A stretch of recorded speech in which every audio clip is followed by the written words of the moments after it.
It is absolutely the same to me whether I operate my turbine in thought or test it actually in my shop. It makes no difference. The results are the same. He meant this literally. Not as poetry, not as exaggeration, as a plain description of how he worked. The machine in his mind and the machine on the shop floor were identical, down to the wear on the parts.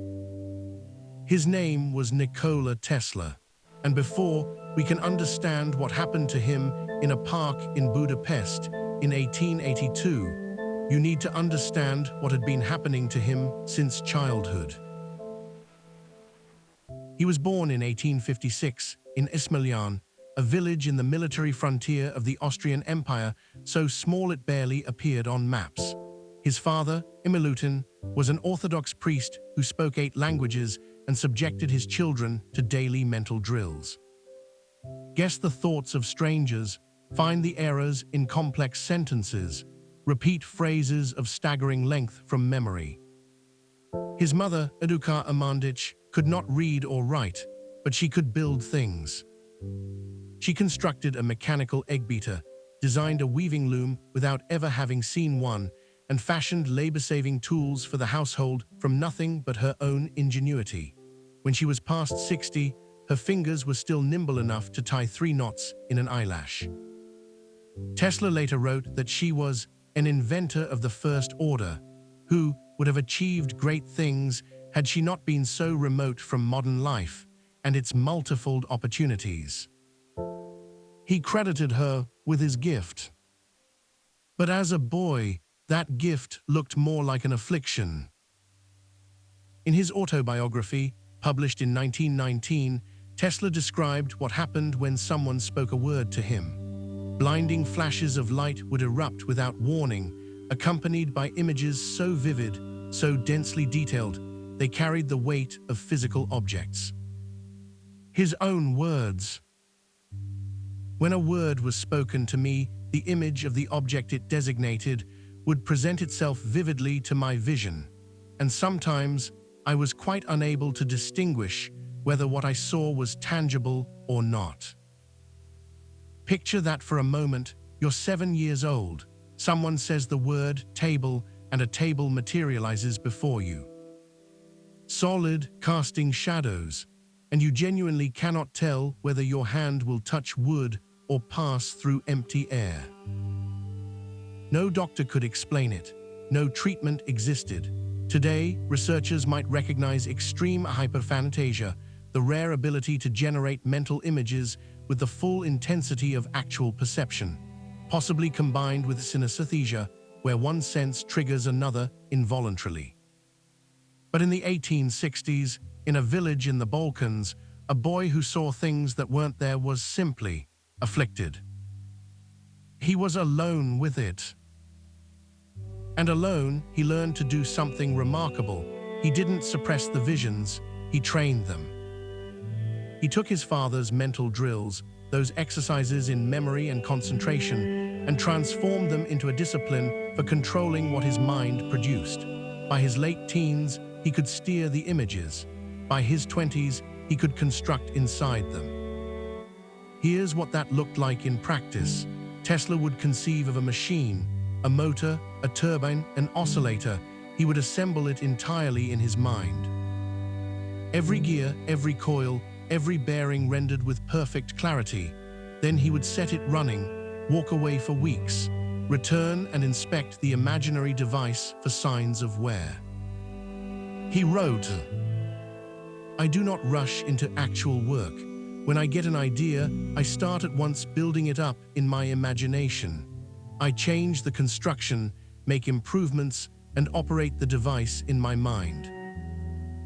No sketches, no prototypes, no physical models of any kind until the design was complete, and when he finally constructed the thing in metal and wire, it performed exactly as he had foreseen, every time."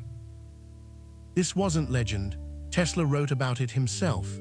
His biographer W. Bernard Carlson confirmed it through independent research. The devices he assembled in his imagination matched the ones he later built in his workshop, down to measurements he had never committed to paper. But the method extracted a toll. Extreme concentration wore his nervous system thin, pushing him toward collapse. And in 1881, that collapse arrived. Budapest, Tesla is 25. He's taken a position at the Hungarian telephone exchange, well beneath his abilities, but it's steady work. And then his body revolts. A nervous breakdown so severe, his doctors feared he would not survive. His senses, already sharp, became unbearable. He could hear a watch ticking through several walls. The vibration of a carriage passing on a distant street shook through his bones. Sunlight landed on his skin like a physical blow. This wasn't the first time death had come close. As a teenager, he'd contracted cholera and spent 9 continuous months bedridden, repeatedly at the edge. From what he believed was his deathbed, he bargained with his father. "Perhaps I may get well if you will let me study engineering." Milutin, who had wanted him for the priesthood, agreed. Tesla recovered. Now in Budapest, he recovered again. Slowly, walking helped. Every evening, he and his friend Antal Szigeti would walk through the city park as daylight faded. When the extreme sensitivity finally subsided, something had changed.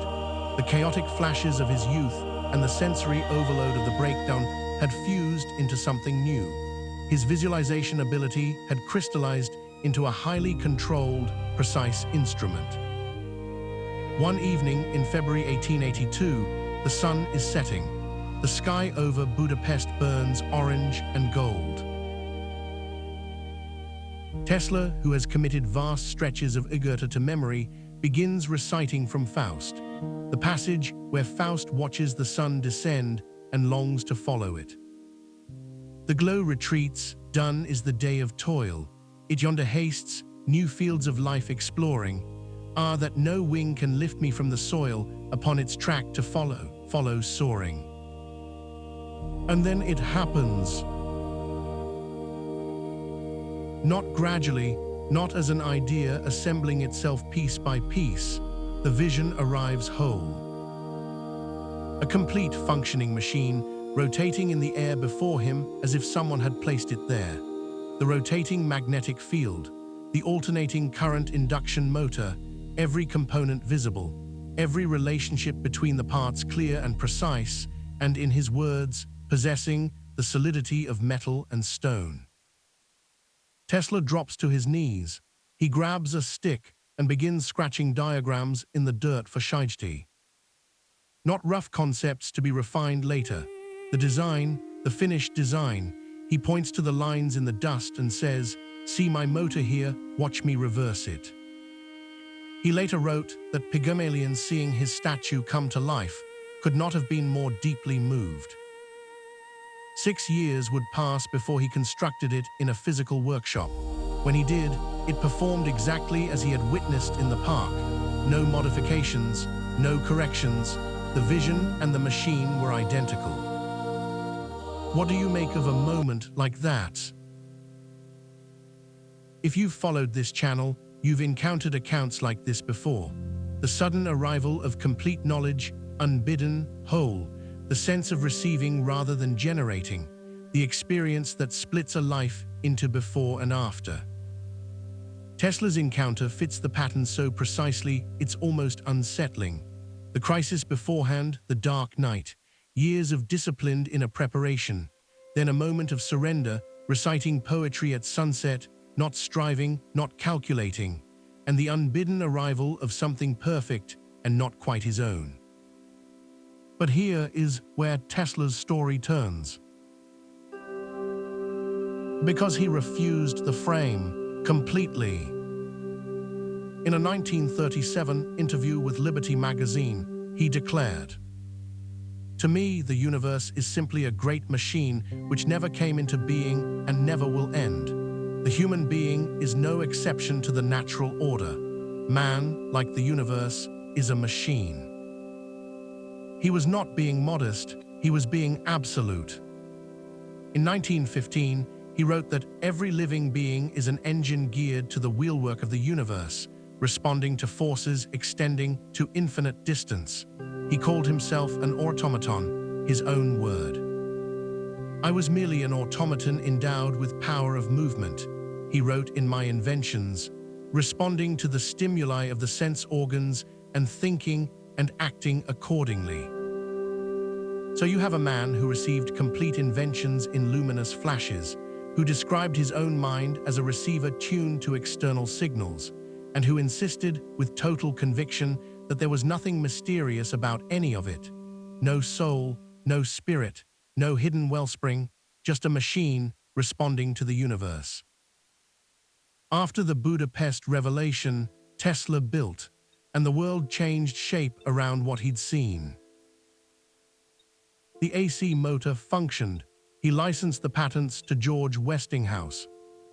In 1893, alternating current illuminated the world's Columbian Exposition in Chicago, the famous White City blazing against the night sky of the lakefront. 2 years later, the first hydroelectric generators at Niagara Falls began transmitting power to Buffalo, 26 miles away. The 20th century ran on what Tesla witnessed in a park at sunset. The visions didn't stop. At Colorado Springs in 1899, he constructed a laboratory that hurled artificial lightning across the prairie, bolts over 100 feet long, visible for miles. He detected electrical signals he believed originated from another planet. Whether they did or not, the fact that he was listening tells you something about how he understood his own consciousness. As a receiver, always tuned, always waiting for the next transmission. Now something important. You've likely seen a quote attributed to Tesla that circulates endlessly online. "My brain is only a receiver. In the universe, there is a core from which we obtain knowledge, strength, inspiration." It appears on posters, in documentaries, across every corner of social media. There is no verified primary source for that quote. It doesn't appear in My Inventions. It doesn't appear in any published article, lecture, or interview that scholars have been able to locate. It surfaces only in late 20th century compilations, labeled attributed, with no citation. The famous energy, frequency, and vibration quote suffers the same problem, a modern fabrication attached to Tesla's name like a barnacle.